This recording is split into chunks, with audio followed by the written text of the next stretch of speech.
we're talking today a little bit about a question that everyone wants to know. What is a seller concession?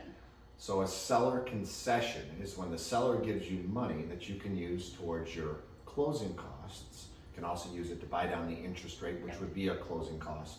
You cannot use a seller's concession towards your down payment though. So if you're required to bring in 3% down payment, that money needs to come from you. So if you're using, let's just say an FHA home loan, and you're bringing in the minimum down payment of 3.5%, you can get up to 6% seller's concessions. 6%, that's insane. Going VA, you can get 4%.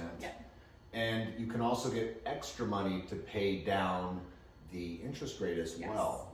The cool part about VA seller concessions is you can use that money to pay down debt as well. So if you have a $3,000 credit card that needs to be paid in order to qualify, you can use that money to pay debt. Because I mean, there's a lot of veterans that think like, well, if I just go to this bank that helps veterans, they're gonna hook me up, but they really typically don't go over these things. If you're doing a conventional home loan, it depends on the down payment, just like every other loan type, but it depends on the down payment.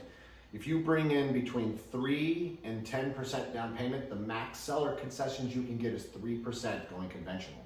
If you bring in more of a down payment, it increases from there.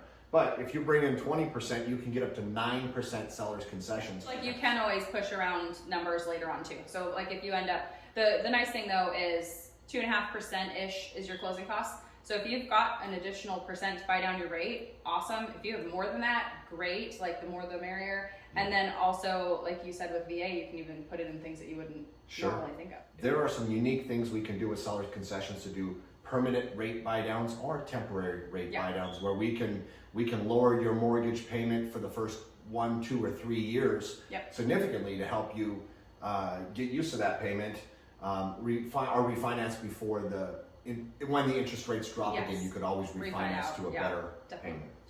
So that's what a seller's concession is, and we hope that helps.